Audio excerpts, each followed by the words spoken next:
حضرت علی کا دور خلافت ہے۔ اسلام کی ایک شہزادی ہے جو نبی پاک سے محبت و الفت کیا کرتی ہے۔ ایک راستے سے گزرتی ہے، اچانک ایک ہوا کا جھونکا آتا ہے جس کی وجہ سے چہرے سے نقاب ہٹتا ہے۔ سامنے سے ایک نوجوان آ رہا ہے، ہوا کے جھونکے آنے کی وجہ سے چہرے سے نقاب ہٹا، سامنے سے نوجوان آیا، اس کی نظر اس کی بھینی بھینی آنکھوں پر پڑتی ہے۔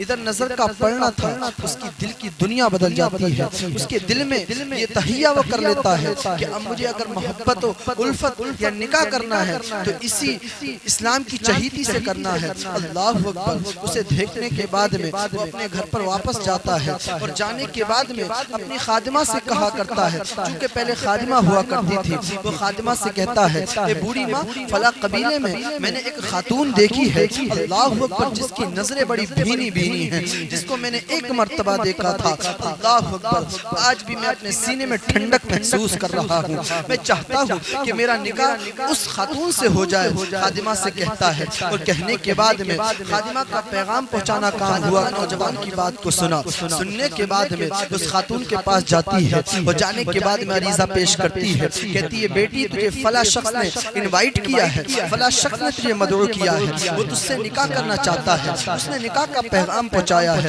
اللہ اکبر، اتنا کہنا تھا۔ خاتون کہنے لگتی ہے، بوڑھی ماں، پہلے اس نوجوان سے جا کر اتنا ضرور پتا کر لینا کہ کون سی ایسی چیز میرے اندر ہے جس کا اس پر دل آیا ہے۔ اللہ اکبر، اتنا کہنا تھا۔ خادمہ پھر اس نوجوان کے پاس جاتی ہے اور جانے کے بعد میں عریضہ پیش کرتی ہے۔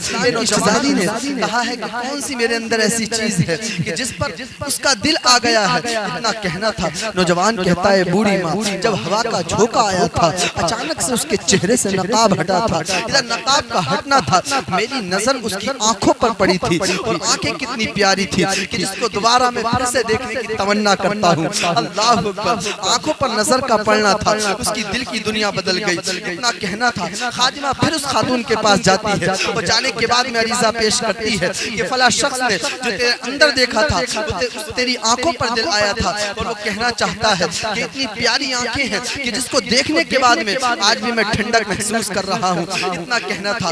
آج کی بھی میں اسلام کی شہزادیوں سے کہنا چاہتا ہوں، آؤ دیکھو میرے آقا کی چاہنے والی کیسے تھی، میرے آقا کی چہیتی کیسی ہوا کرتی تھی، اتنا کہنا تھا۔ اس خاتون نے کہا اس خادمہ سے، بوڑھی ماں، ایک منٹ رکو، ایک تشت لیتی ہے، ایک چاقو لیتی ہے اور لینے کے بعد میں روم کے اندر چلی جاتی ہے۔ اللہ اکبر، اور جانے کے بعد میں چاقو سے اپنی آنکھیں نکال کر تشت کے اندر رکھ دیتی ہے اور رکھنے کے بعد میں بوڑھی ماں کے سامنے درپیش کر دیتی ہے۔ اللہ اکبر، جیسے بوڑھی ماں دیکھتی ہے اس کی دل کی دنیا بدل جاتی ہے، دھڑکنیں بدل جاتی ہے اور کہنے لگتی ہے، خاتون، اے پیاری بیٹی، کوئی اپنے قیمتی اعضاء کے ساتھ اس طرح تو کھلواڑ نہیں کرتا، یہ تم نے کیا کیا، آخرکار معاملہ کیا ہے؟ اب سنیں اسلام کی چہیتی، اسلام کی شہزادی نے سنیں، اس نے جواب دیا تھا، اے بوڑھی ماں، جب قیامت کا دن ہوگا، نفسی نفسی کا عالم ہوگا، کوئی کسی کا پرسان حال نہ ہوگا، مصطفیٰ جان رحمت بھی موجود ہوں گے، سیدہ طیبہ طاہرہ زاہدہ عابدہ حضرت فاطمہ الزہرا بھی موجود ہوگی۔ اگر اللہ پاک نے قیامت کے دن میرے مصطفیٰ کریم کے سامنے، حضرت فاطمہ کے سامنے مجھ سے ان آنکھوں کے بارے میں پوچھ لیا، اللہ اکبر، تو میں کیا جواب دوں گی؟ خاتون نے کہا تھا، اے بوڑھی ماں، جن آنکھوں کی وجہ سے مجھے قیامت کے دن حضرت فاطمہ کے سامنے شرمندہ ہونا پڑے، مجھے ان آنکھوں کی ضرورت ہے۔ اسی لیے ڈاکٹر اقبال نے کہا تھا کہ محمد سے وفا تو نے تو ہم تیرے ہیں، یہ جہاں چیز ہے کیا لوح و قلم